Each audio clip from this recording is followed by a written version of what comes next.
From New York, New York, you are listening to Extra Time, driven by Continental Tire from the AT&T 5G virtual studios. I'm Andrew Wiebe with my partners in soccer, Matt Doyle, David Goss. Big show, huge show. Why am I wearing the Sporting KC jersey? We'll let Peter Vermees tell you in just a little bit. We're talking MLS Week 29. From back to front, we got Bubble Watch. They're huge. Everybody basically is in these bubbles at this point. PV wants respect. We'll see if we can give it to him. The Sounders handled the Rapids, and Anders blew up our group chat on Sunday night. That was the most miserable experience of the weekend. And we also have the Octagon this week.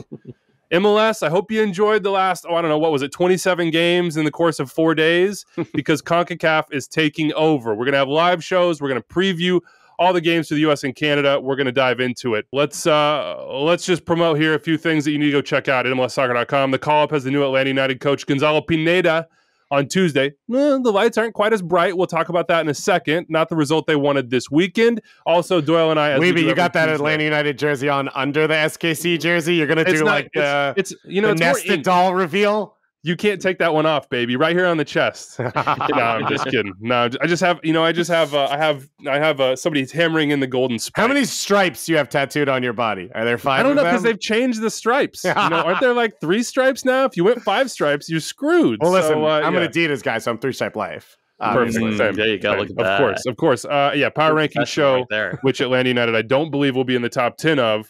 Comes out every Tuesday at 11 a.m. Eastern. We're on Twitter Spaces, Doyle and I, with special guests. It comes out on YouTube later in the day, so you can watch it on demand. If for whatever reason, I don't know, you got to work, you got something to do, you can't tune in on Tuesdays. Quick, before we get into it, shout out to the winner of our Extra Time Fantasy League this week. The Analyst's Armchair had 123 points. An armchair won it, baby. They had João Paulo in the lineup, so that this goal of the year contender. Sentient. Look at this. I know. What kind of chair we got there? Is it I got it working for you? I got a names chair, my friend. Come on. What? I'm living that Don Draper life. Whose budget goes into your armchairs because it's part of the brand? No further questions. Okay. No further questions. Anyway, they had João Paulo in the lineup, and Brian Schmetzer says that's a goal of the year candidate. He doesn't get extra points for that, but that's the Analyst's Armchair goal of the year goes straight to the top in the Extra Time Fantasy League this week. Let's start with our biggest story of the weekend, or most fun story. It's our Celebrating Soccer Moment of the Weekend presented by Continental Tire. Scenes in Orlando. They hadn't won in 5 games. They were fading. We sort of believed in them, but we didn't know how long that belief was going to last. They had all their players back, but they didn't have their form or the results back. And then in the 97th minute against DC United, who else but Daryl Dike, posting up at the near post, gets up, loops it over the top of Bill Hamid, who was in absolute disbelief. And then, can you please just explain to me right now, Dave, what happens from there? Paint me a picture. Get out that purple paintbrush right now and just, Yeah, it's classic. He runs to the supporters section, and then all of a sudden, the camera cuts away to see Oscar Pareja in embrace, and it comes back, and Daryl Dike is wearing sunglasses.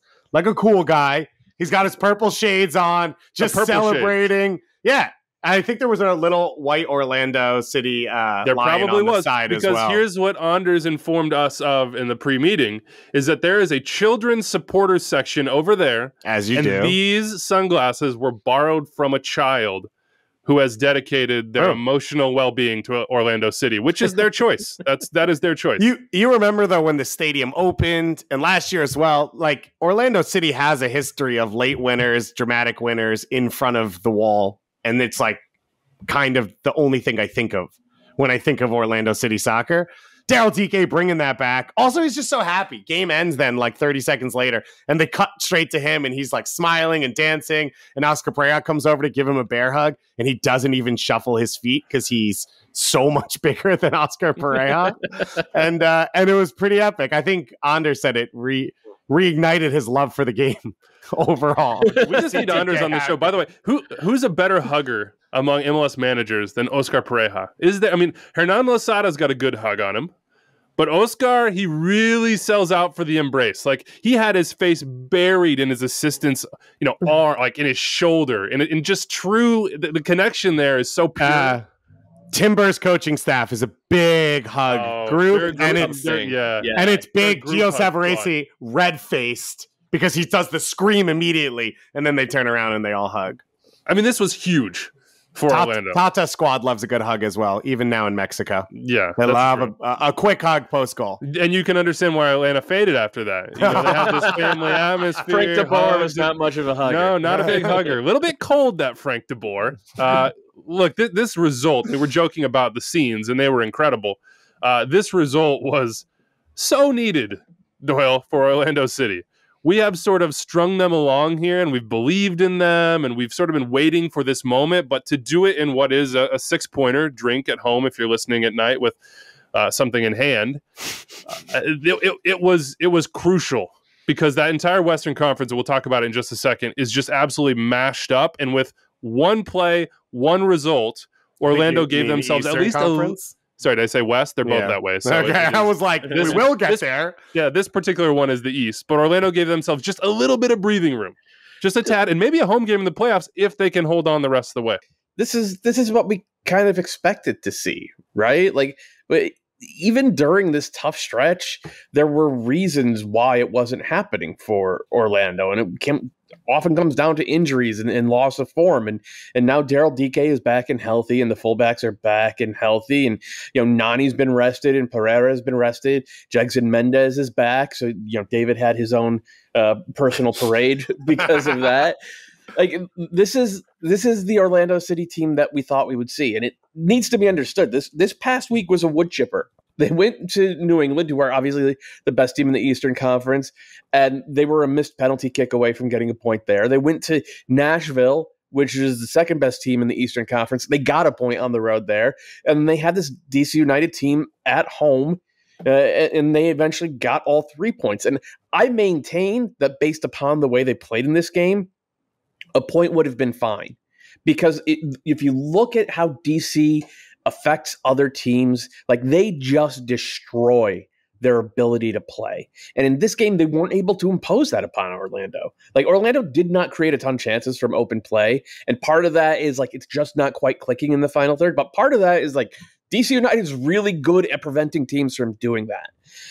But Orlando still carried like 65% possession. They completely neutralized DC's ability to sort of impose the press upon them. And they are the ones who dictated the terms of the game. And they use that to create a bunch of set piece chances. And eventually, when you have a center forward like Daryl Dike, that can turn into goals. So I understand why Orlando City fans have been freaking out over the past month. They have seen so many midseason late summer collapses in their time. Like, there's a lot of trauma that they're collectively working through, but this team is good, and they're more talented than those teams of the first half decade. And they're not going to the bottom is not going to drop out on this side. And in fact, now that they're all healthy, I do expect them to make a real run in October, and it wouldn't shock me if they were right there neck and neck with Nashville for that second seed by the time it's all said and done. I don't totally disagree with you, Doyle, and I think it is fair to give it to DC, in which I said this to you. I think 55 minutes into this game, you couldn't have told me which team was the home team. I thought DC was even. DC's good, man. And DC was there every bit of the way, and so I'd like to see more from Orlando. And it's still, you just watch them play, and it is hard for them to score. And it's not always hard for them to create chances, but they really need to throw every single number forward and create chaos to get opportunities. And then DK scores this goal off a set piece, in the 95th minute, and that's awesome, but it's not repeatable stuff. And I thought it was frustrating last year in the postseason that they didn't have a way to create goals. And it was a struggle against NYCFC, and it was a struggle, obviously, against the Revs, in which they lost. And I don't think that has changed this year. Oscar Pereira has created a team in which the floor is very high, as you said. And if Nani has a great game, if DK dominates someone, then they can go to an Eastern Conference Finals. If not, though, there's no repeatable way that you can guarantee chance creation in the postseason when it's hard to score, when it's hard to create chances. That's the other part of it. I do get what you're saying, and that's something that I think we've honestly seen from Oscar Pereira teams in the past. Like, if Mauro Diaz is having an MVP season, then you can win a double. And, if he had stayed healthy, that team maybe wins the treble. And if Nani's tearing stuff up as he was in the first half of the year this year, then it becomes less of an issue. So I do agree with you that is a worry.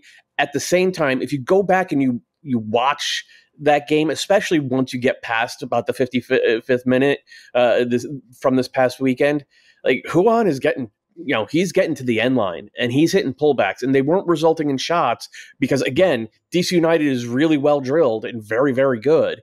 But that is the sort of repeatable pattern of play up the right side, and on the left side, it's John Moutinho. He's not going to get to the end line. He instead takes up this like inside playmaker position and does this sort of combination play, often with Nani. Like, those are repeatable patterns, and they weren't quite coming off against DC, but the ideas were there. So I'm 0% concerned about Orlando City. I think Orlando City is going to end up going into the playoffs like, oh man, nobody's going to want to play this team. That's where my money is for Orlando City over the next month. Let me say this. Set pieces and having 3 or 4 guys that could be game changers is a pretty good playoff recipe in a winner-go-home situation. Like, all you need is DK to be that on that night, or Nani, or Pereira to be that on that night. Or you're asking, hey, Tesho had one out of nowhere. Or here's Benji Michel, or Vanderwater, or whoever he wants to throw. Chris Mueller in his final hurrah before he goes to Belgium, or whatever is going to happen. We had Adster on Twitter hit us up. He says, what are Orlando's chances going to the playoffs? Obviously assuming that they make it, of course, with how tight everything is.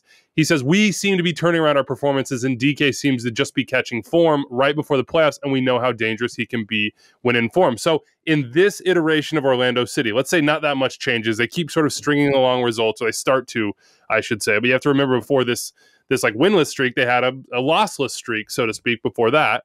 How would you qualify Orlando's chances in the playoffs, Dave?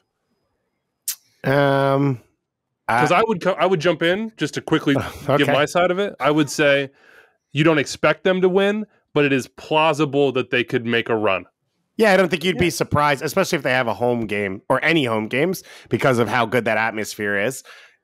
I wouldn't be surprised if they made an Eastern Conference Finals. I still think they are at most the 4th best team in the East. You guys have been telling me for weeks that I can't trust the Rapids because they don't have a dominant guy. I understand that Nani and you could say maybe Daryl Dike have more of a history than the guys on the Rapids. But again, it was the same conversation we just had. What you just said. Maybe Nani has more of a history than the guys on the Rapids. Weeby. There are guys in this league who have won a World Cup who are unplayable. Age matters. Okay. So I'm just saying, I understand who Nani is, but that doesn't mean he's going to do it for them in this postseason. Nani is a guy with 0 goals and 1 assist in his last 10 games. Thank you. Appreciate that, Doyle. Which is right in line with what Nani has been the last 2 years, right? First half of the year, he's like, oh man, this is a MVP caliber player. Then, as David said, age matters. But in the second half of the year, he has been booty in the second half of the year. I'm saying 2019, in 2020, and in 2021. Fine. Look, we need skills challenge Nani in the playoffs. That's what I'm saying. Yes. So that's how I feel about Orlando. I would say, what has been positive over the last week or two is it does feel like the backline has returned to who they were. João Moutinho, who went out, I think, at halftime of this game, so I'm not sure if something's wrong. Him coming back is huge for them in ability, one, to play out of the back. And then I just think understanding alongside Jansen and alongside Antonio Carlos. And then I've said it about Jackson Mendez, obviously, as Doyle alluded to, 500 times. But my worry 2 months ago was, well, they're not a consistent goal-scoring team, and then it felt like they were giving up soft chances. The soft chances have started to go away, and so now they are who they are. They are not better than they were last year, and I think that's the frustrating part to me. All right, how about DC?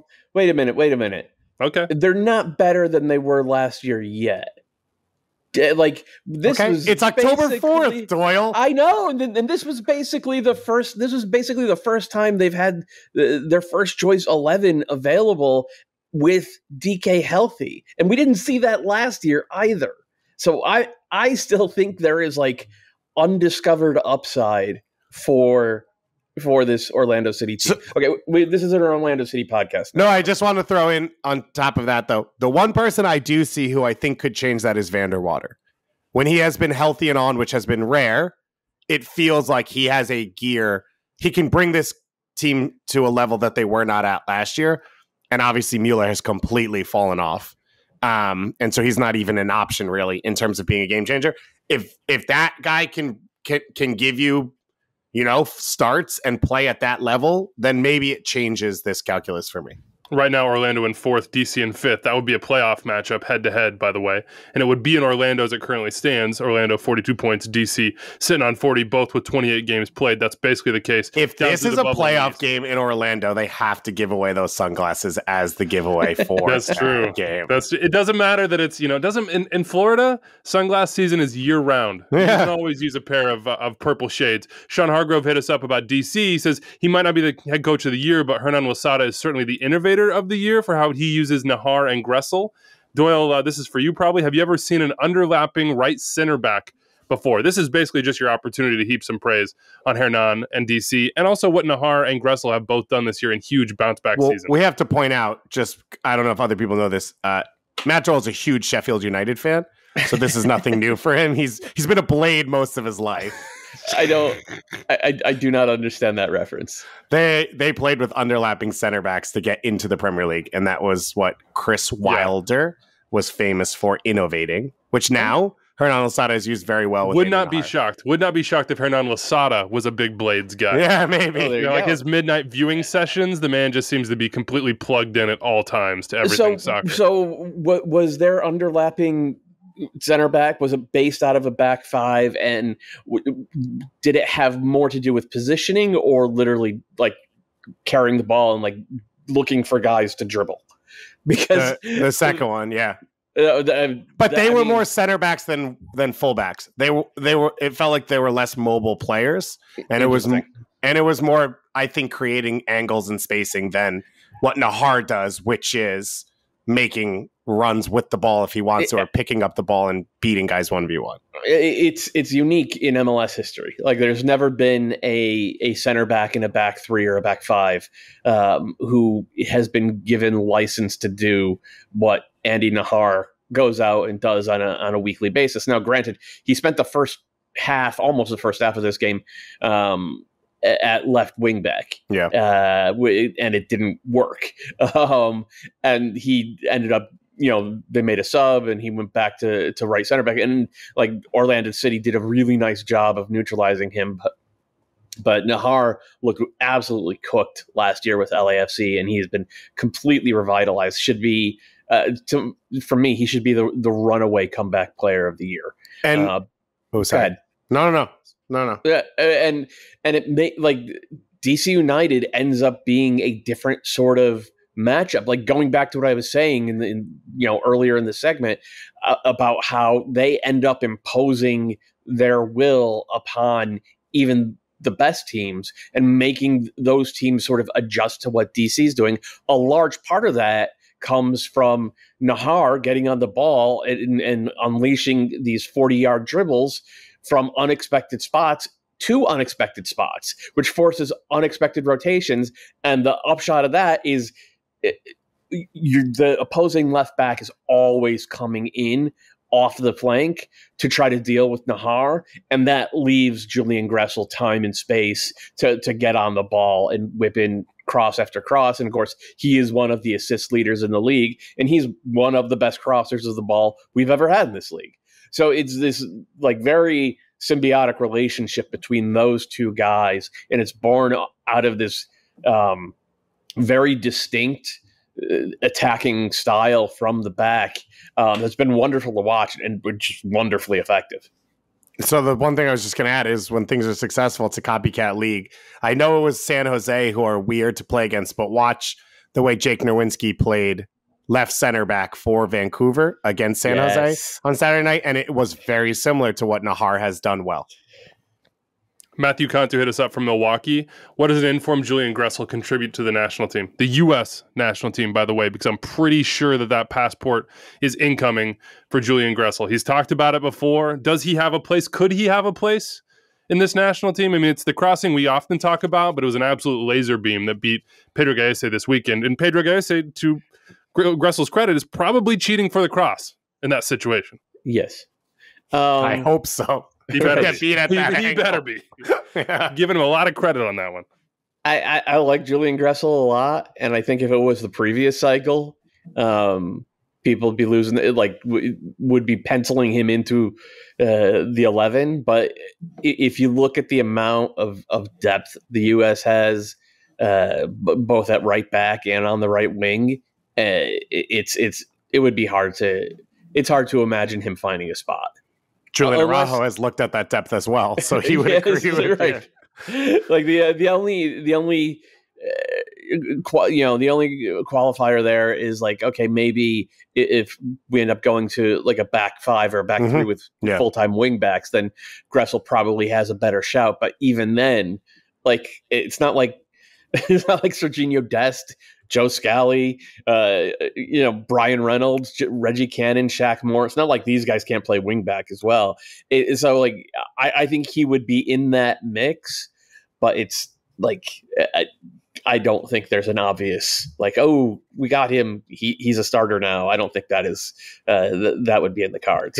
He'd probably be in a battle with Paul Arriola for an option at wing back if that came to. But I agree with you, Joel. I think also the timing for him is poor in that what we've seen from, and I think we're about to see again from these World Cup qualifying camps, is heavy rotation, deep squads, and probably groups brought in for specific ideas of, well, this is how we're going to start against Jamaica. This is how we're going to play, away against Panama, blah, blah, blah. And maybe, he would have been brought in as a right wing back specialist in that case.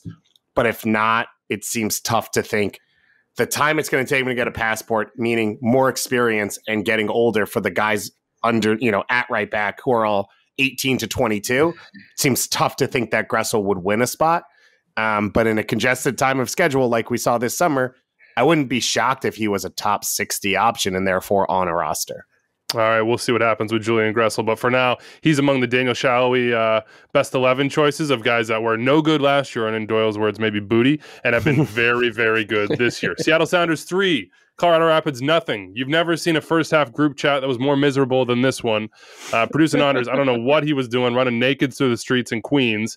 The Sounders, he has written here, I'm just going to say that, I didn't write that, have ended Colorado's bid for the number 1 seed in the Western Conference. I don't know if it's over necessarily, but it is a 6-point gap now, so it's over. It's basically done. Over here.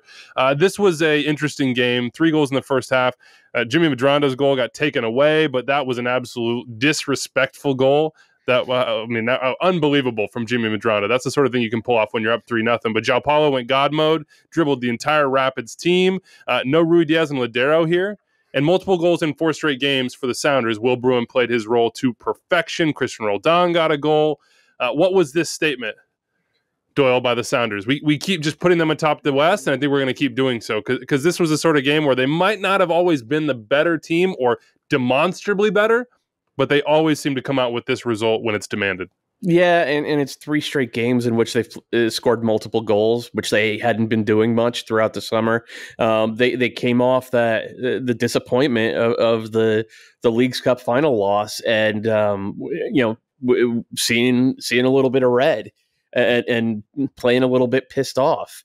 And I think it was Charlie Boehm who had a really good line. Like the Sounders played like they were offended that Colorado were within 3 points of them entering the night. And Colorado's a really, like, they got a bunch of gamers. They're really tough. They're really well coached. They do not have enough overall talent to compete with the very best teams in the league. I think like they can do it on a midsummer Wednesday night in the regular season because they've been very good about getting up for all these games. And we all know that during the regular season, not every team gets up for every game. And the Rapids deserve a ton of credit for that. But we're entering the point of the season now where the best teams in the league are going to be up for every game too. And there's just a gap between the Sounders and the Rapids. I disagree. I disagree that this game is the reality. I think you give up an early goal, game states on the road make it tough, but I understand that Seattle is at a level that Colorado is not. But Seattle's at a level that everyone except the Revs is not at, right? I personally think so, yeah. So it's not this game, actually. It's like the last 6 games. for the Rapids, in my opinion. Yeah, they've got one win. They've got one win in the best teams in the league, and there's a ton of drop points in there where they've been up and they've dropped it. They don't have the firepower to come back and make up for that. So if they make that one mistake, it's just not there for them. I mean, this is, to me, the issue for the Rapids. Like, it's the last 6 or 7 games. Like, when it was crunch time for them to make a move, they didn't have the guy that grabs it. And to be fair, and does it. To be fair, right? Like, look at this. They got a draw at Sporting KC. That's a credible result. Mm-hmm. They beat San Jose 1-0, which is good. They drew up at on home the Galaxy.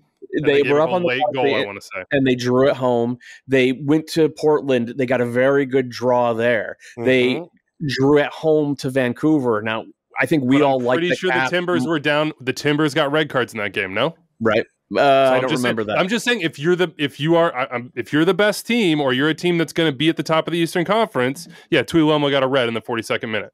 Yeah, yep. So like that's what I'm saying about dropped points. Yeah, but here's the thing: they gave up 90 plus 1 goal. Like, you just named all playoff teams that they're toe to toe with. Yeah, you just named all teams that are below short of.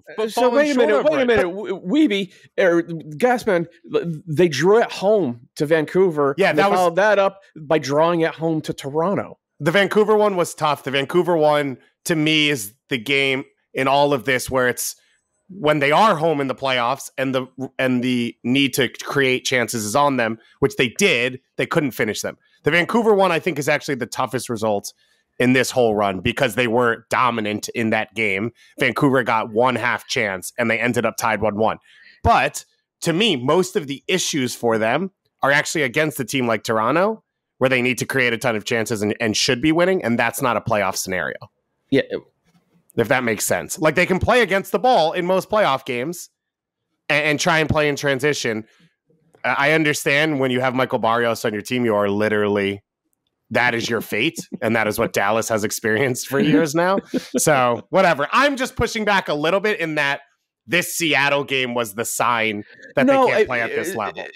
So, I don't think Seattle are go out there, annihilate them 3 goals better automatically every single time against the Rapids. But I do think that this result this weekend just confirms what we've all been saying about Colorado. They're a really good team that does not have the firepower to compete against the best teams in the league when the best teams in the league are playing like they mean it.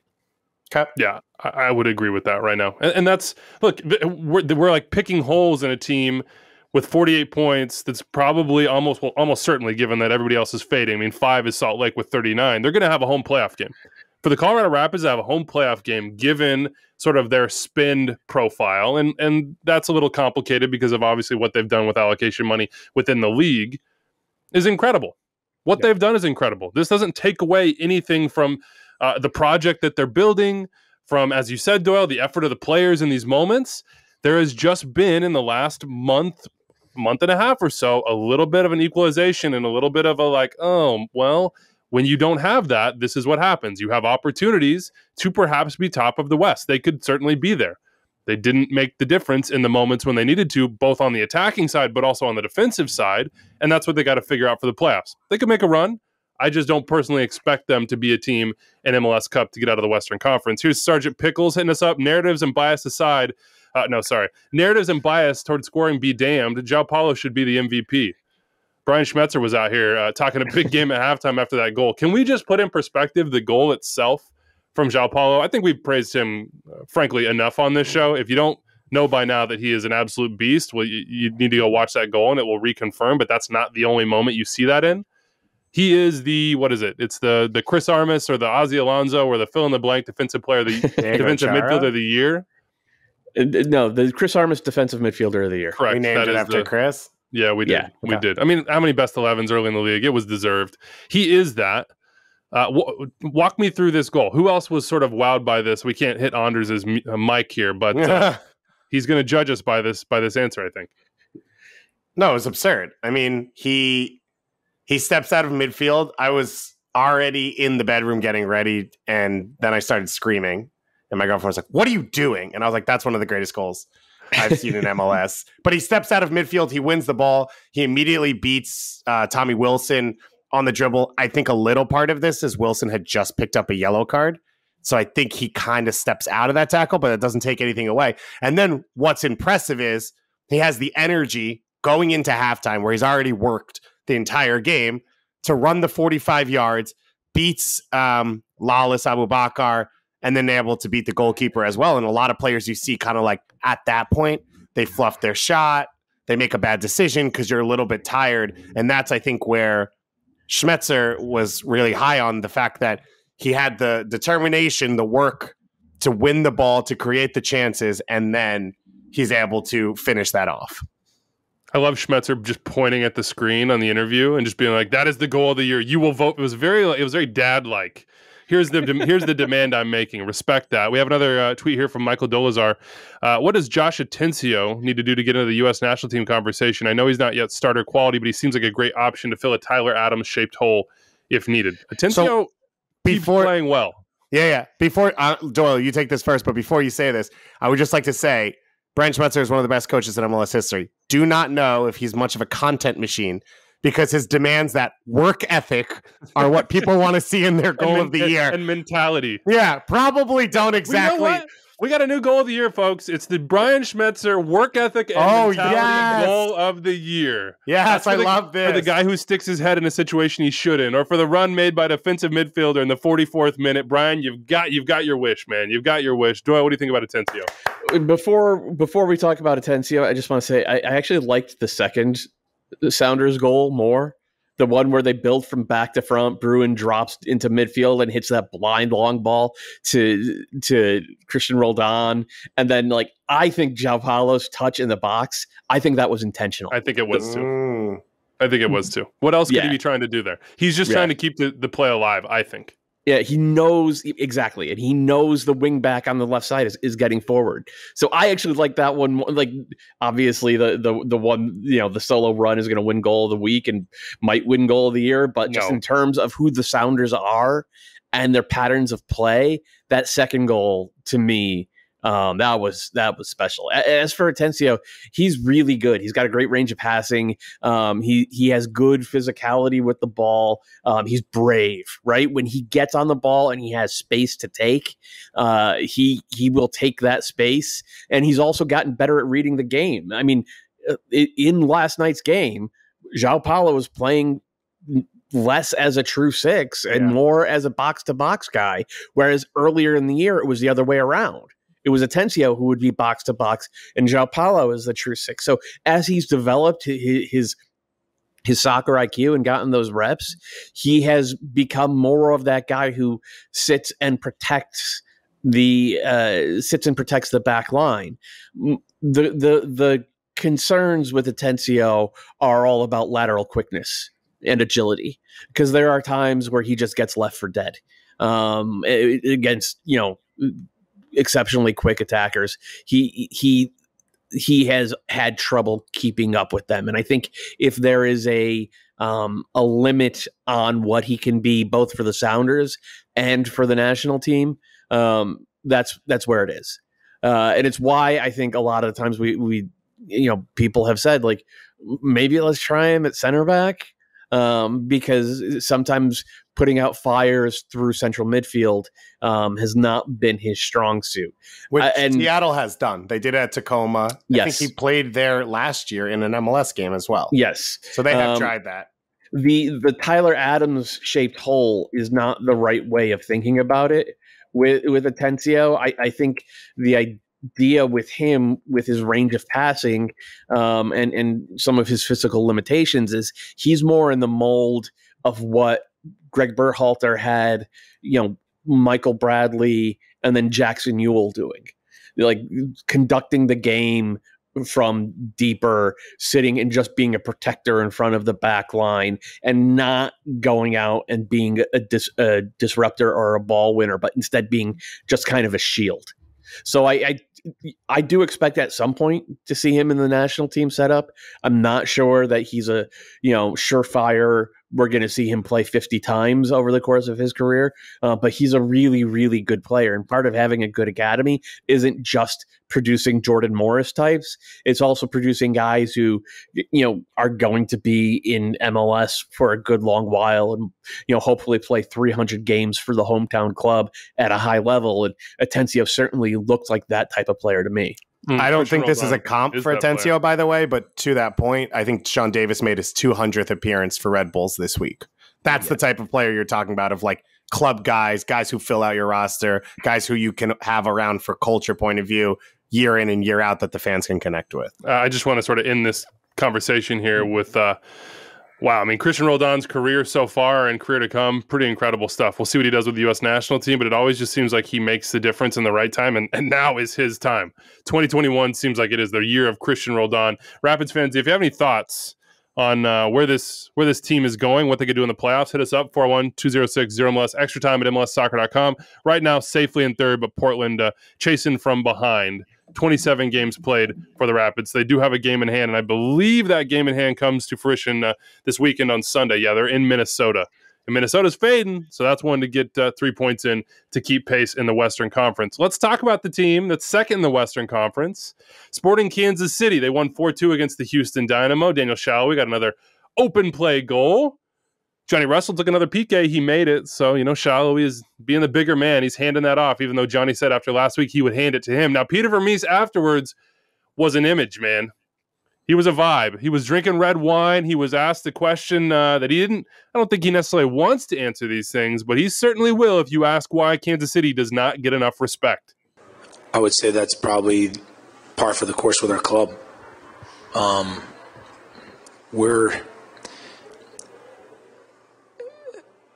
The simple way to put it is the pundits criticize us as if we're a super club. We're not a super club. I'm here to admit that because, look, we're a small market. We don't spend the kind of money people do on players in this league, so that's fair. But they criticize us like we're a super club, but they don't give the credit to the players when they play well. And, I'm not here crying about it by any means. I'm answering your question because at the end of the day, I really don't care. If Daniel gets the MVP, great. At the end, what we all want is we want to win a trophy. So we'll just keep working towards that. The rest of it is what it is. But that was more of an answer. It's not a complaint. It's just the way it is. Just the way it is. Classic PVism. It is what it is. That one pops up all over the place. What do we make of that? What do you think of that? So I think for starters, obviously, in talking about pundits, I think he means the disrespect from Gary Neville and Peter Schmeichel, right? Because I don't know that any of us on this side of the ocean call us pundits. Do we? True. I've never. Is Doyle a pundit? He might be. He might be. I'm more of a. I feel like I'm more of an MLS influencer of sorts. Oh wow! Nah, I'm just kidding. Instagram's down, so I couldn't influence anybody anyway at this point in time, unless you want baby photos. I get what he's saying, but also, I mean, when he says they haven't spent like other teams, I don't know. They did spend that way on Alan Pulido, but that was sort of their entry into the marketplace. I don't think that we have been down on Kansas City this year. Have we looked to poke holes in Kansas City at times? I think I will cop to that.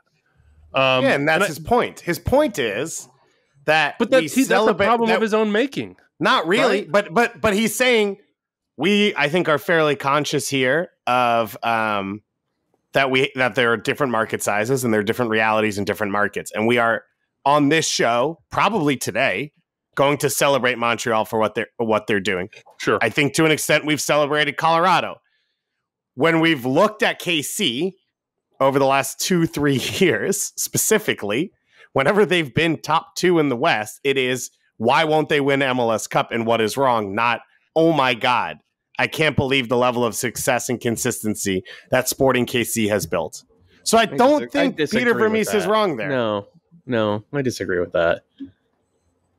I mean, we talk all the time about how they're a top 2 team in the West, and we talk all the time about how good they are in attack and how, they've evolved from this team that a decade ago was basically only just press the hell out of you, and they were the first team in MLS to sort of bring that to the forefront, to ratchet it up. They had the target wingers going. Yeah. And how they've evolved into one of the most attractive possession teams. And we talked a bunch about what a risk it was to play Fontas and Ilie Sanchez in central defense together and how it's worked. We've talked about all that. About Gianluca Busio, the development of Busio, and how they played such a crucial role in the timing and making him comfortable and in a position to succeed. And now look what he's doing with Venezia. Yes. And we've praised the Alan Pulido side of things. And we've praised the homegrown aspect of their strategy, which not really from within Kansas City, but from outside of it, and how that was groundbreaking as well. This to me is like, and I said like they've kind of made their own bet on this. It's just because they've been so good. It's like if you... I don't know, if you do the dishes for 10 years and everybody expects you to do them, you don't get praise for it, But if you don't do it, people are like, what the hell? What happened? Yes, but also to David's point, and we've said, well, here's why they won't win MLS Cup. Were we wrong? It seems like we were right about that. We're talking about a team that gave up. They played 2 playoff games last year. They gave up 6 goals. I mean, like that, we would not be doing our jobs if we just ignored that. So in order to just put positive vibes out there. And like, I even wrote about it this weekend, like the first 20 minutes of this game against Houston, like Sporting Kansas City looked like they could have beaten anybody in the world, man. They were so good and they can do that. And like, as good as Daniel Shalhoub has been, I don't even think he's the team MVP. I think Johnny Russell's the team MVP, or maybe Roger Espinoza. And also, they've done an amazing job in developing Felipe Hernandez, who hasn't played in a while because of injury, but like he looks like the next version of Roger Espinoza. Well, that's a little weirder, by the way. SKC fans are like, hold on, that's not exactly the full story on Felipe Hernandez. I think he's gone for family reasons, and Peter said last week they don't know when he's going to be back. But yes, I agree. He is like we just talked about, like guys that could be on your team for 200 games in MLS. He could be that sort of midfielder. He could, but also Sporting Kansas City gave up 2 goals to the Houston Dynamo at home. Like it's the Houston Dynamo, man. Like this is one of the worst teams in the league, and like no disrespect to Fafa Picault, who's having a very nice year, and of course Darwin Quintero is still capable of magic, but like this is still a team that in transition moments, or when trying to shut down crosses, which has become a massive issue for them in 2021, they struggle. And our job is to celebrate the good things about about teams that are good, and I think we've done a good job of that with Sporting Kansas City. But it's also to say, well, like, okay, they have some weaknesses. I mean, we freaking did it with the Sounders for a month and a half when they couldn't put the ball in the back of the net. When it was Rui Diaz or nothing. So I don't know. I just coaches got to say what coaches got to say. We know that coaches find motivation for their team in different spots, and apparently for Sporting KC and Peter Vermees, this is where he finds some of his. It's very clear that they have been one of the best clubs in the league over the past decade plus. Yes. Like that, anybody who's watching or paying, we don't have to say that to you all the time for, as listeners, for you to understand that, right? You're watching the games. You're probably looking at the stats too. But if you do both of those things, you understand that they have been trendsetters on the tactical side. They've been trendsetters, I think, on the roster building side as well. What Peter has done, heading all of it, is absolutely incredible. You look at the Sounders, and we praise Garth, and we praise Schmetz, and all these different pieces. But like Peter's at the head of both sides, and we appreciate that. We need to send him a bottle of red. He was sipping on his red at the press conference. Maybe he picked that one up from Ferguson with that Man U friendly back in the day. I think Sir Alex did invite him to the back room in that time. We'll send him a bottle. It's not going to be a super bottle, more of an affordable one. Punches above its weight that everybody appreciates after they take a sip, but might not have known about before. Other people hitting us up on Daniel Shalhoub, which I think is absurd as a member of the Daniel Shalhoub hive. Austin Rogers says that we haven't taken Daniel Shalhoub seriously all year. We've treated him like a nobody who's having a good season, and we haven't taken into account that he's very noticeably evolved his game from 2018. SKC's attack doesn't look complete or in sync in his absence. I would quibble with you, Doyle, I think very clearly Daniel Shalhoub is the MVP of Sporting KC this season. Mm-hmm. If you take him out of the team, Johnny Russell's not the same. If you take him out of the team, their ability to trouble teams, both in transition but also in build-up, is not the same. He does lead MLS in goals plus assists. He also leads in game-winning goals and game-winning assists. Now, both those last two stats are absolute garbage. Just throw them out. They mean nothing. He also leads in shot percentage. I don't know if that's true, but that's another fake stat that they like to use in college soccer. Perfect. He's been absolutely incredible. We've been praising him all season long. Like he's officially the SID of Sporting Kansas City. We've been kicking Ola Kamara without even a second thought out of any MVP conversation because we've said basically it's Rui Diaz, it's Heel, and it's Shalhoub in those top three spots. I don't know how. I don't know what I don't know what we're supposed to say about Daniel Shalhoub other than he should be the MVP, but he's not. Like, no offense, he's been extremely valuable. He's Kansas City's. But he's not the league MVP when the absolute best player by far in the entire league plays for a team that has, at last count, 13 more points than Kansas City does. I don't know. I don't know. I don't know where else to take that one. We have Cody Welton saying, "Have you guys ever said the words Jose Mari on the show?" And we have now. He's been very good. He's been very good, by the way, recently for them filling in that midfield. They did a good job. Peter did a great job setting up the Gianluca Busio sale of getting guys who could fill the hole once the hole was created and timing that hole to perfection to get the most money possible and to put Gianluca Busio in the best spot possible. They've done a great job of that. I think it's the first time we've said timed hole on this show, too. Really? We've got both of those. Yeah, I mean, look, Mike McGrew hits us up and says, here's where it is for Kansas City. They're on pace to have their second consecutive best season in KC history in terms of point per game. They have spent big on the goal-scoring Mexican DP and Alan Polito, who, by the way, has only started 15 to 28 games this year. Still, they haven't got quite as much as we might hope from him. They have a homegrown. Shalhoub is a homegrown who's an MVP candidate. They had the outgoing transfer of the summer. They fill a 10-year-old stadium to the gills, and they come across like yesterday's news. I don't know. I know that that's the way they want to feel about it, but I'm just not sure that it's completely true. How about PV and SKC disrespect? That's the headline here. Colt Hoffman says he wants to make PV's case for Coach of the Year. We basically all made it this year. They say he's criminally underrated. Does PV have a chance at Coach of the Year? No. And that, again, that's okay. People seem so wrapped up in the awards as like the only way to give players, coaches, clubs credit. It's not the only way. Only one person can win that award. It's just the way it is. Yeah, and Bruce Arena is going to win it because he's going to win the Supporters' Shield. Yeah. But I guess the credit would be for him to be in the conversation, and I don't know that he is, but he is the respect he gets is that when the U.S. men's national team job was up, he was mentioned. He is one of the elite American coaches. He is one of the elite MLS sphere coaches, not just, and by the way, general managers, soccer czars, whatever you want to call it. And he's one of the most valuable people in American soccer, period. And I think he gets mentioned every time, right? When Ernie Stewart's role was open, he was a guy that was mentioned. When the coach was open, he's a guy that gets mentioned. I think that's where the respect for Peter Vermees exists. And I think he's part of those conversations because of how people around the soccer sphere view him. Anything else to add? I mean, for Kansas City, my personal opinion is that their place to prove it is in the playoffs. Yep. Right? Like that's the deal. That's the ultimate measurement.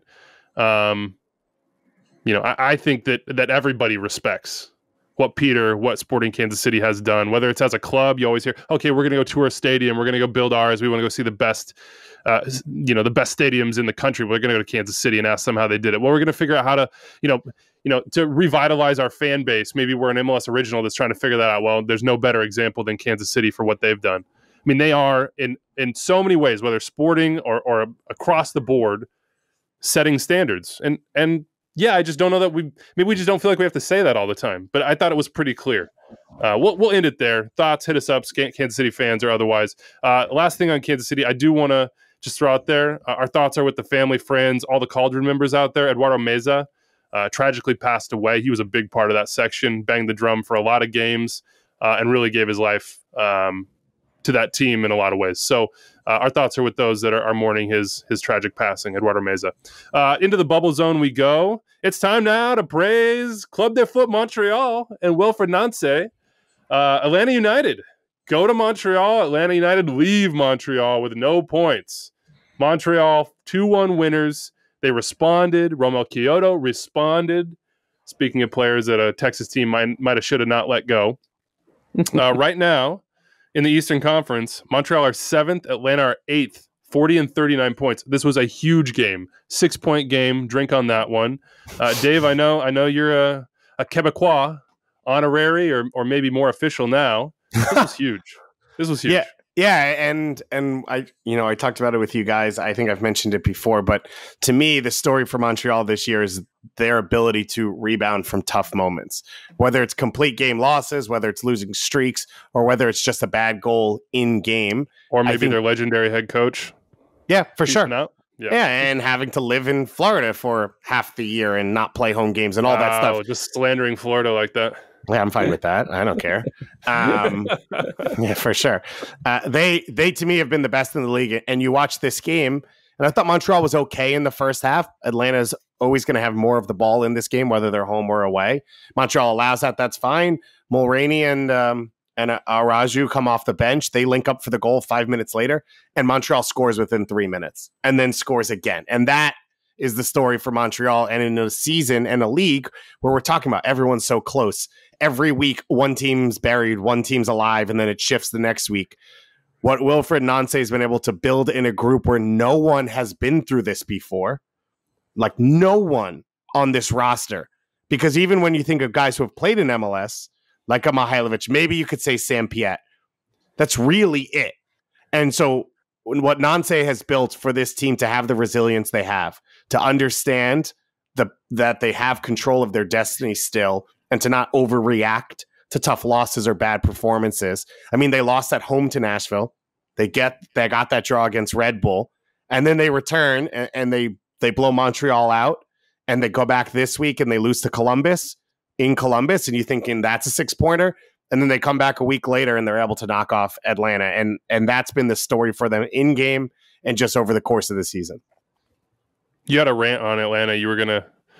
I remember something in the pre-show meeting where you're like, "I'm gonna really lay you out." No, it's fine. I'm just wait. I'll wait for MLS Cup because you already said they're in MLS Cup. Did I say that? I don't. Yeah. 2 weeks ago, you already anointed Atlanta United. They're already back, dude. You love stars. It's fine. It's fine. You had me and Kalen go through 97 questions of why we respect Nashville, who's second in the East, while you guaranteed us Atlanta United. It was like they won one game, and we didn't have to talk about it anymore because it was already decided. So we don't need to talk about it, dude. We already know they locked it in. 8th in the Eastern Conference. Get out of my face, Weeby. Fine. Look, we'll let the call up do their side of things. Gonzalo Pineda coming on Tuesday for the call up, so go check that one out. This was not the result they wanted. No, one thing to point out, by the way, on the Montreal side, Kyoto went off hurt.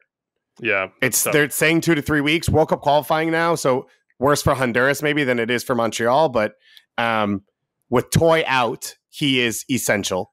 For them to be able to continue on. Yeah, Landon Donovan against Slovenia-esque finish from him right over Brad Guzan's head. He absolutely smoked that from a bad angle. It was a tough like 5 minutes for Anton Walks, got to say, on that side of things. But it was Franco's fault. Franco was the one who turned over an unpressed ball for no reason. And it's one of the issues for Atlanta, I think. I don't know. I guess maybe forever is the other center backs making mistakes. I don't think Franco's going to win Defender of the Year. Sure. Was that your pick? That would just fade. Had to be brought back, of course. Wow. Look, we'll bring up our terrible takes in the end of the season as well.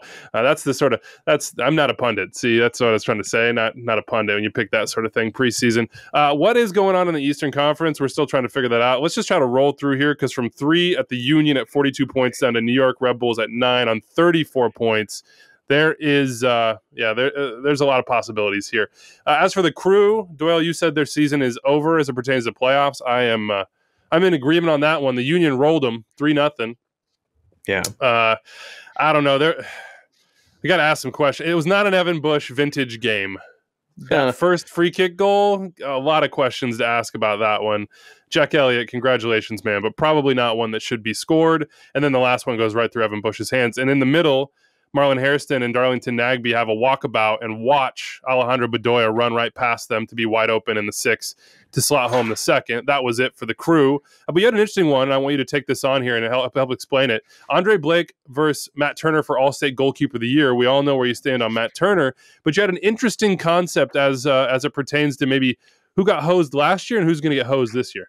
I think Turner got hosed the last 2 years. Like he far and away the last 2 years was the best goalkeeper in the league, and he's having another excellent year this year. But Blake has been better. Blake has just been straight up better in terms of shot stopping, and I think actually controlling the box a little bit too. And he, for 65 minutes. Philadelphia was the only team on the field in this one, but then Kai Wagner got a red card, and so for the final 25 minutes of the game, Blake had a lot of work to do and saved a penalty, and then had a spectacular save moments after that one where he like pawed the ball out of upper 90, and he's been doing that all year. And Andre Blake has won Goalkeeper of the Year twice. I thought he deserved it in 2016. I thought he was the second or third best goalkeeper last year when he won it the second time. He's almost certainly not going to win it this year because narratives drive awards. Narratives drive postseason awards, and it's just always been that way. And it's the narrative this year is going to be Matt Turner, and it's going to be because first he has been excellent. He has finally gotten his U.S. national team debuts, and he's been excellent both in the friendlies and then Gold Cup and then in World Cup qualifying. And because he hasn't won the award before, everybody's going to say, "Oh, well, it's time for him to win the award," and it's like weirdly kind of justified because Blake got it last year. When again, Blake was excellent last year, but like Turner was better. Blake got the award last year. It's going to be Turner who wins it this year. It's just funny to me that this is so often how it goes with these postseason, with these awards that are awarded at the end of the season. Someday I will tell the full story of the Union drafting Andre Blake and those within their camp that did not want to draft Andre Blake, that thought it was extremely unwise to draft a goalkeeper in the position that they did, number one overall. Well, especially when you have Rice and Bowley on your roster. Yeah, that was really stood in the way. Well, he played in this little tournament you might have heard of called the World Cup, okay? And he played well. Yeah, I think that would be the end of that story. Anyway, that one worked out well for the Union. They're rolling along, 42 points. They've recovered here. I kind of didn't take them at their word in some ways after Club America and the CONCACAF Champions League and Bedoya and everybody saying, like, if this is how we play, we are going to beat most teams in MLS, and they've backed those words up pretty well. Here's another one in the Eastern Conference. The team that's sort of fading here. They got 40 points, same as DC, same as Montreal. NYCFC, Roddy Russell Jr. hit us up and said, this is a challenge, particularly for Doyle. Without using the phrase, quote, underlying numbers or any similar phrase, briefly talk about NYCFC and the team's current potential for missing the playoffs. They drew scoreless draw with Nashville this weekend at home. Can you do it, Doyle? I mean, I guess there's potential there, right? They haven't been able to finish, and this past weekend is a really good example of that because they absolutely peppered Joe Willis's net, and if it wasn't for Andre Blake, I think Joe Willis would have been an easy call for team of the week. And then if you look at their schedule, their next two games are away. Well, I mean, away at the Red Bulls and then down to Atlanta. Then they host DC United before it eases off a little bit with the Fire in Miami, and then a home game against Philly to close out. So, like, yeah, they got to start collecting points. I still think that if they play in the manner in which they played this past weekend, they're going to be fine. Those types of chances are like, those are golden chances, man. And they have, they haven't been able to put them away regularly, but like, man, as long as you're generating stuff like that, I would be very surprised to see NYCFC miss the playoffs, but they're certainly not as good a team as they could or should be. And it's because the guys up top, Tate Castellanos included, have not been putting the ball in the back of the net. The Tati hit squad comes good once again. But they're in a little bit of worry. They got bubble games in those next three, as you laid out, Doyle. They got to get some points there. They got to win. Those are head to head. Those are 6 pointers. That's your third drink of the show. And they might have lost in Anton Tinnerholm, the biggest difference at his position, maybe in the league, right? He is that good at what he does compared to everyone else in the league. So it's a pretty big one. It'll be interesting to see how Tavon Gray is able to fill in. Part of me is excited for that. I mean, you never want to see a bad injury, and it looked like a really bad injury for Tinnerholm. But Tavon Gray has been a really good player at the youth level for both NYCFC and the U.S. national team. And I thought after maybe a rough first 3 minutes yesterday, he actually settled in well, got forward well. I don't know if he's going to be as good at getting to the end line for those pullbacks that Tinnerholm is so good at, but he can be a bit of a problem solver with his ability on the ball and his passing. So it could end up looking a little different, but still being pretty damn effective. Let's take a look at the Western Conference bubble. I think right now the bubble is enveloping... I don't know. If I'm being charitable, I could take it down to 6 teams here, but really it's probably 4 teams. The 4 would be Salt Lake. They're in 5th on 39. Galaxy also have 39. Minnesota on 38th and 7th.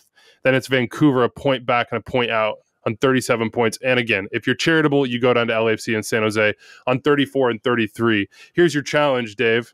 Pick 3 of the 4 Western Conference bubble teams to get in. Again, I'm saying it's 4. You could go LAFC or San Jose if you want. Incredibly, I don't know how this is possible mathematically, given that LAFC have played more games than the 2 teams right in front of them at 28 points. But 538 has LAFC 42% chance to make the playoffs, which is better than Vancouver. Yeah, which is kind of incredible. Who are your 3 or 4 teams? I think my 3 teams are LA Galaxy, Minnesota, and Vancouver to go. Are a sellout. 6 and 7. Yeah, I think so. They have been the most Jekyll and Hyde team of this group, where I think you look at Minnesota and you believe in the talent being enough in big moments to get them over the line. When you say the talent, are you just saying Reynoso? Well, I think Lode's up there as well in MLS. And I think some other pieces can be, but yeah, that's for the most part. And Ozzy. Like, Ozzy, you're only going to use him when you need him. Well, if you're in a playoff race, then you need him. Yeah, great glass if. For RSL, the one big thing is the schedule. I don't think it's tough for them specifically, but they've got a Rocky Mountain Cup coming out of the World Cup qualifying break. They still face San Jose, they still face Portland, and then they close with KC.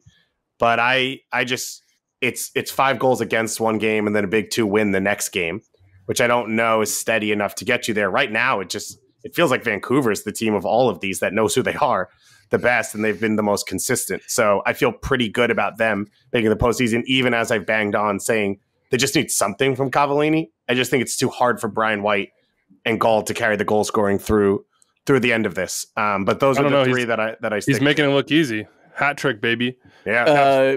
Vancouver's next 3 games: away to the Sounders, home to Sporting Kansas City, away to Portland. That's tough. Yeah, like I like the way they're playing. I like the way they're playing. I wrote about it a ton in my weekend wrap up. They have lost only once in the past 3 months. But this is they're about to go into the toughest part of their schedule right when it's the stretch run, right when every point is at a premium. I still think I'm with David that I think they're going to find a way to get over the line. But man, it's tough. That is not the 3-game stretch you want right now. Let's say they do get over the line. You said it. Awards are a narrative exercise, Doyle. They get over the line. They make the playoffs. Mark Dos Santos should be in the conversation for Coach of the Year. Stop. I'm just saying, he left him in a good place. Honestly, yeah. You're just saying he's just saying that. Ryan, the discussion would be Ryan Gall for newcomer. Yeah, and it's legitimate too. It's not quite the same level as when Ladero won it in 2016, but he's had a similar galvanizing effect on the overall team, as well as just making the entire attack so much more dynamic. But also, is there a front office of the year award? Because if you look at their we have signings, one. We literally have that. We made that up. Filled that hole. Yes. And then I think it would be, Axel Schuster and their recruitment policies, because it's not just going out and getting guys like Gald and like I like Daber Caicedo quite a bit, and a few others, but it's also making moves like getting Brian White for $300,000 worth of allocation money, and Florian Youngworth. And Florian Youngworth as well. Like, these are season-changing moves, and they've avoided the trap that so many imported GMs fall into, which is underestimating the amount of talent that's out there in MLS. And they deserve a ton of credit for it. And this over the past 7-8 games, this is the most fun I've ever had watching the Caps. Yeah, that's fair. They're, other than like assorted Alphonso Davies highlights and that like maybe half a season when Pedro Morales was really dealing. There was a Pedro Morales period that was like unbelievable. Yeah. But other than that, like, this is the most fun that I've ever had watching the Caps. And it's not just because Gald is so good. It's because as a team, they're collectively playing good and fun soccer. And like, I'm enjoying watching them. And so I'm kind of like hoping that we end up seeing them in the playoffs. Let's talk El Trafico here. It's pretty incredible that in the third El Trafico of the season, that this wouldn't lead our show. We've done it many times before. I mean, Landon Donovan got a friggin' statue unveiled. And this is the first time we've talked about it. A scary statue. Yeah.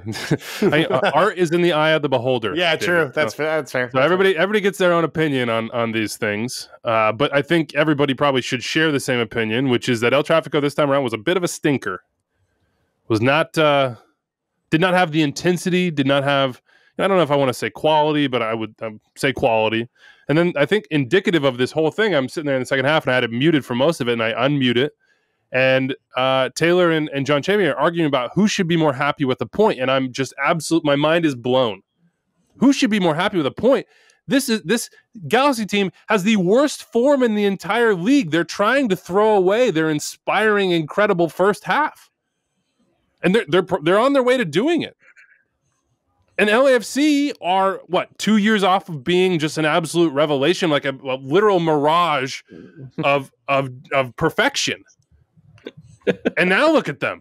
They're happy with a point when they're like 5 points out of the playoffs. What is going on? Like, how is this possible? Wrong. How can both teams be happy with the point? How can both teams be kind of sitting back and allowing this to happen at the end of the game? You have to. What's a point do? I mean, I guess for the Galaxy I could see, but for LAFC it means nothing, near nothing. Unless you're 538, and then you're giving them a more than a third chance of getting in. But that just is incredible to me that the end of this game wouldn't have complete desperation haymaker vibes to it, given where both these teams are. Yeah, I think I agree with that. At the same time, for LAFC, they're probably looking at their upcoming schedule and saying, you know what? Keep the Galaxy from getting the full 3 points. If they win at home against San Jose, if they go down to Dallas and win, which is certainly not out of the realm, if they go to Minnesota United and win, which is certainly not out of the realm, then keeping the Galaxy from getting the full 3 points kind of makes sense. But that's big also, if, and I'm kind of playing devil's advocate here. Yeah, I get it. I largely agree. But they're not capable of anything else. No. Well, the ninth best team in the Western Conference. Yeah, they're ninth best team in the Western Conference. That's the reality. Like, at some point, Weeby, that's going to have to sink in for you. It's as pleasing as they can be on the eye at times. They had nothing yesterday to create more. Now, Rodriguez had 2 big chances I think he could have finished. But this wasn't an LAFC game where they dominated possession and were pulling the Galaxy out left to right, creating chances against the Galaxy backline that is weak and got even weaker as the game went along.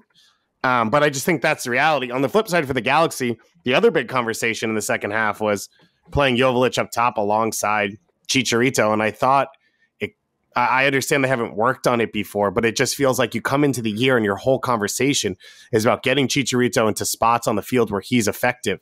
And then you watch 30 minutes of soccer where he's dropping deep to create chances for Joveljic and coming back and being, picking up the ball 10 yards away from midfield. And it doesn't feel at all like the answer here. And I think you're in a situation where you probably are going to ride and die on what you get from Cabral, Efra Alvarez, and Grandsir for the Galaxy over the rest of this year. Man, I guess for the Galaxy, losers of 3 straight, haven't won since, as I go back to Minnesota, August 14th. I guess getting a point is a good result, but to me, that's just indicative of where both these teams are. I don't know. I was disappointed. I'm just going to put it that way. Disappointed in Minnesota too. 3 wins in their last 10 games. What, 0-0 against Dallas this weekend? Yeah. In an absurd 0-0 game, by the way. I think they both hit the post. There was like 87 chances, and it ended 0-0. Yeah. And the red card to Emmanuel Reynoso, which is obviously not good for this team. Their next game, they host the Rapids on Sunday. They don't really have a way of creating chances without Babello out there. Really frustrating thing from a Minnesota fan point of view has been that Adrien Huneau has been just, he's clearly in the doghouse. He seems to be clearly out of the plans. He's played less than 60 minutes over the past 4 games. And granted, he was not hitting the back of the net, but he was finding chances. And Adrian Heath has developed a habit now of when a forward is down on confidence or down on his luck, he just benches him. And it ended up this game with Robin Lod back up top playing as a center forward and Ethan Finlay as the right winger. And both those guys are right wingers. So if you look at how Minnesota was playing, every time Babello got on the ball, those 2 guys were making the same run. And so it ended up becoming much easier for Dallas to defend against than I think it would have been if, even if Huneau is missing chances, he's at least opening up the game and throwing a different sort of approach out there and giving something else for the defense to think about. And I'm genuinely surprised that we haven't gotten to see Reynoso, Lod, Fragapane, and then Huneau up top. Why'd you get that guy if you're not going to give him a chance to work with your core group? So while I've been sort of sanguine about Minnesota's chances this year of making the playoffs, even as they've struggled throughout the late summer and now into autumn, this weekend's performance and result really set off some alarm bells, because if this is what it's going to be, if what we saw against Dallas is what it's going to be, I don't that there's a good chance that's not good enough. Honors is yelling at us right now. Says, hey, I know it's audio only. By the way, the entire tech world just melted down as we were recording the show, and none of our video options would work for us. That's why you're only getting audio for this Monday show. Our 22 player of the weekend presented by Body Armor is Gabriel Solnina, the 17-year-old goalkeeper for the Fire. Now, they lost to Toronto. That was a game we're not going to really talk about because it has no playoff implications, but he looks like he has it. And by the way, October 12th is when 22 under 22 comes out this year. I'm debating whether to share my ballot. I will, but I don't know when because I don't want to deal with the mentions. But we will reveal that. A bunch of awesome content around that. And this list is as good as it's ever been. I mean, if you watch this league, if you follow this league from a transfer perspective or a development perspective, when it comes to the academies and homegrown players, you know that the amount of talent, the quality of talent is more and better than ever before. So pay attention. It's coming on October 12th, the Tuesday during World Cup qualifying. MLSsoccer.com, the MLS app is your spot for all of that. So stay tuned there. Let's get into the Octagon real quick before we get out of here. We will have a live Twitter Spaces show before every single USMNT game in World Cup qualifying. We'll also do the live show afterward to react after the final whistle on all the MLS channels, whether that be Facebook, Twitter, YouTube, MLSsoccer.com, the MLS app, etc. If you follow MLS, you can find us there live after the final whistle, and we'll put out a tweet to get your thoughts as well. Walker Zimmerman added to this U.S. national team roster. Tim Ream is out. John Brooks now is also out. So that's a big change. That's pretty big. What are your expectations for this window for the U.S., Doyle? And we'll get to Canada in just a second. For those of you who haven't stayed completely locked into what the U.S. is doing, they play Jamaica in Austin on Thursday. Then they go to Panama, Estadio Romel Fernandez. And then after that, they've got Costa Rica at home in Columbus, lower.com field. Doyle, how many points? That seems to be the exercise. I don't think we're going to see any U.S. national team players or coaches come out and say this is a 9-point window, but maybe we can put a number on this one. Well, actually, they did an availability just now, and I'm looking at people tweeting, and they asked Tyler Adams about that. Let me find the tweet that he said. On the lessons learned from last cycle, Adams said that maybe that 9-point week mentality should have been a game-to-game mentality, which I like to hear. I am still hoping for a 9-point week. Luckily for the team and for U.S. national team fans everywhere, I will not be on the field playing. I think 9 points seems achievable. 7 points would also be, I think, a very good week. But I think back to what happened in the September qualifying windows and that final halftime in Honduras, down a goal, backs against the wall, everything hitting the fan. Greg Berhalter simplified and went to a basic-ass 4-3-3 and ran that out and ran Honduras off the field. What I am hoping is that we get a basic-ass 4-3-3 for 270 minutes of this window. I think if the U.S. does that, they have both the talent and the chemistry to outplay almost any team in the region. Now, that's not to say you can't make adjustments. It's not to say you can't add some bells and whistles. But in general, I think simplification is the best idea. I'm glad that Berhalter finally got to that point after 2.5 games. I hope he sticks with it through this window. If the U.S. do that, I am very confident they will have a very good window. I think for Jamaica to start, I think you're looking at one of the better possession-heavy groups that the U.S. has because they'll have the ball, you have the atmosphere, and I think then you shift to maybe a safer team on the road against Panama. And so I wouldn't be shocked if Musa gets a start in that game or Busio. And I think you're looking at Chris Richards and Miles Robinson, maybe Mark McKenzie, just because now you're losing 2 center backs from your group. And while they're replacing them in terms of trust, I think if Walker Zimmerman's going to start a game, it's going to be on the road in Panama. So I think you're going possession heavy in this game. You start Dest on the right, Anthony Robinson on the left. That seemed a little more obvious when it didn't feel like Robinson was going to travel to Panama. Now it sounds like he will be eligible to do that and not have to quarantine, whatever it is. So I think it's your attack heavy team. The only thing I don't know is, does that mean Zardes or Pepe up top for that first game? Because I think overall, Zardes is just your best center forward on the roster. But I probably trust it more against Panama, and you would think that you have enough at home to get over the top without him at least starting, and then probably Aronson and Timothy Weah around him in the attack as well.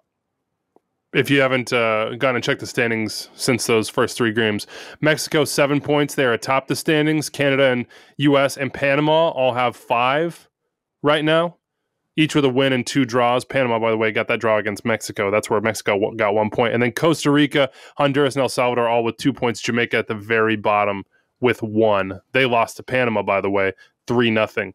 Panama also picked up 4 points on the road in that. Yeah, it was a huge window for Panama. What would be the 11 that you want to see, Doyle? Goss kind of laid out his thoughts there, but against Jamaica, and we'll start with that one because we'll be back to preview everything else. What 11 do you want to see from Greg Berhalter? Oh, man. So I want Robinson and Dest both starting the 2 home games. So they'll be in the starting lineup in against Jamaica. Doyle, just to put it out there, Miles Robinson's playing 270 minutes this week. So you might be right about that. Yeah. When I say Robinson, I meant Anthony Robinson. I thought you meant Miles. Sorry. Yeah. So I want Anthony Robinson and Des starting the 2 home games. Obviously, Miles Robinson should start this game. I think it's Richards. Yeah, it might be Richards, right? And he's been good. He's been really good for Hoffenheim. He's been good for Hoffenheim, but they struggled this weekend. He's been good for Hoffenheim, and you don't really like if you're going to like this is his first World Cup qualifying appearance. It should be at home. Yeah. And it's going to be a game where we have a lot of the ball. He is, with John Brooks out and Tim Ream out, he is the best passer of the ball. So, yeah, Richards and Miles Robinson in central. It does worry me, though. How much time do those two have together? I mean, Richards doesn't have time with anybody. But at some point... Neither does Miles Robinson, though. Miles Robinson he has time with Walker. McKenzie. He has time with Walker. He has time with McKenzie, right? He definitely had time with Brooks. If you rotate Walker Zimmerman into this group, it has to be at Panama. I agree. I don't disagree. So defensive midfielder, I think you got to get Tyler out there in the first game because he is the tone setter on that team. I would like to see Wes back in the starting lineup. I think he paid his price, and as long as he doesn't treat this like he has a +1, then he should be starting. I want Yunus Musa out there from the jump. Again, like Richards, this is his. This is going to be his World Cup qualifying debut. Surround him with 2 other guys in midfield who have been there before. Would this also be a cap tie situation for Yunus Musa? It cap ties him for 3 years. Correct. So you need he's coming into this many camps, guys. I think we're past same. That. Yeah. I think and hope that too. But I'm voicing the thought. So and then the front line. I think I want Pepe starting that for you. Can't take Pepe out of the lineup after what he did against Honduras. He earns the next start. It's tougher with the wings, isn't it? I mean, Aronson is one of them, and I guess probably Weah is the other. So then on each line, you have 3 guys who now have some World Cup qualifying experience, or multiple guys who have World Cup qualifying experience, and 1 newcomer. You have so 1 new defender, 1 new midfielder, 1 new winger. In this case, the winger is Tim Weah, who has won a legal championship. The new midfielder is Yunus Musa, who plays regularly in La Liga. The new center back is Chris Richards, who I think is the highest upside center back in the pool and plays regularly in the Bundesliga. Like it seems like there's a very easy and obvious way to be disciplined and very clear about player integration. And I think that's something that Berhalter got wrong last month. And my hope is that he gets it right this month. And I think if he does, then the amount of talent the U.S. has should take care of basically everything else.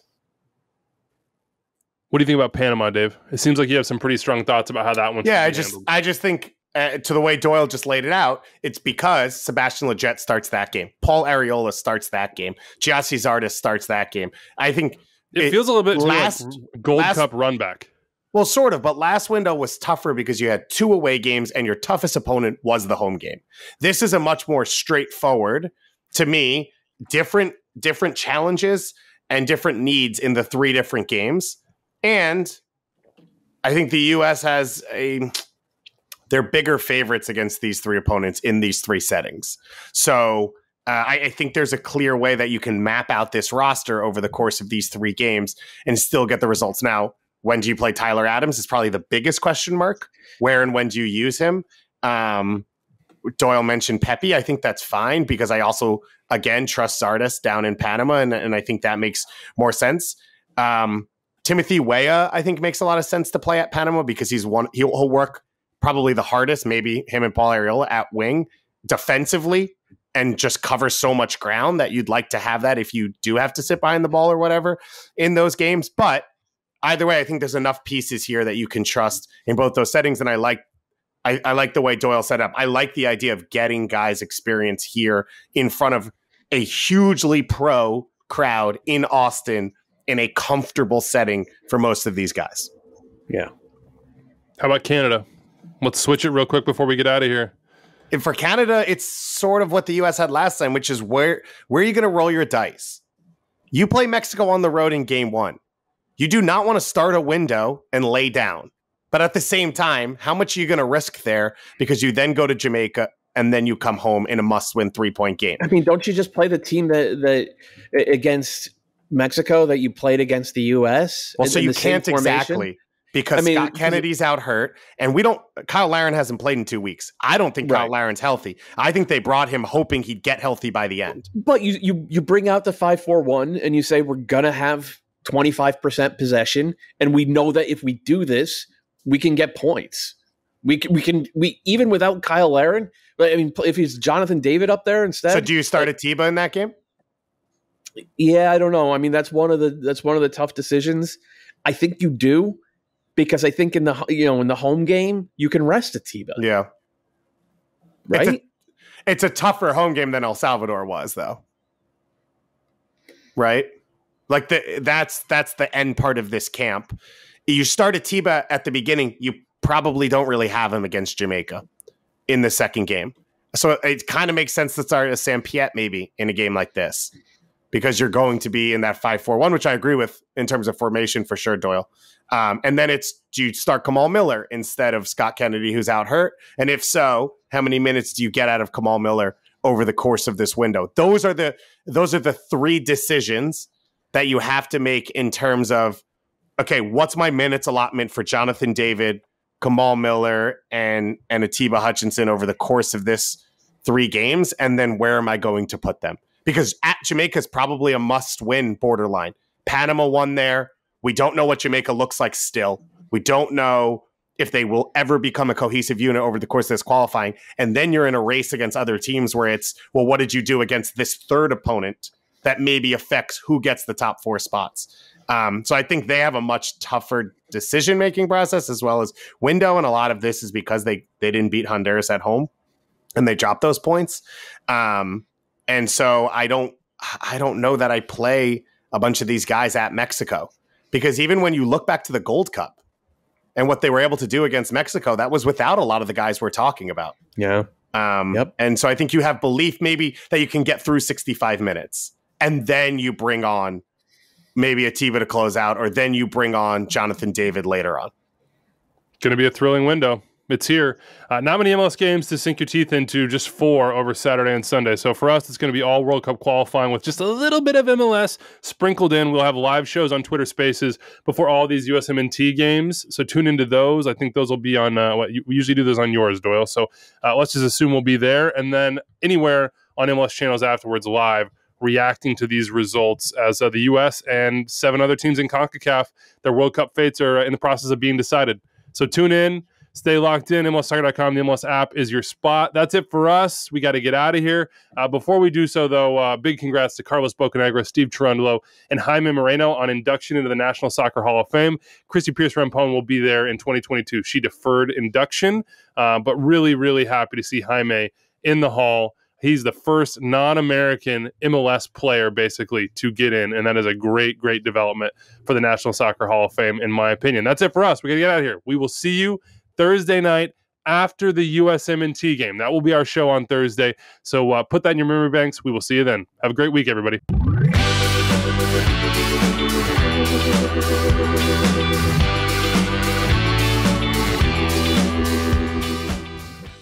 So you made it through and even enjoyed more than an hour of MLS talk with Extra Time driven by Continental Tire. That means that you should go subscribe to our podcast wherever you listen to them, and you should also check out more Extra Time on the MLS YouTube channel. If I can point right there, yeah, click right there, and subscribe to the MLS channel right here. Have a great day, folks.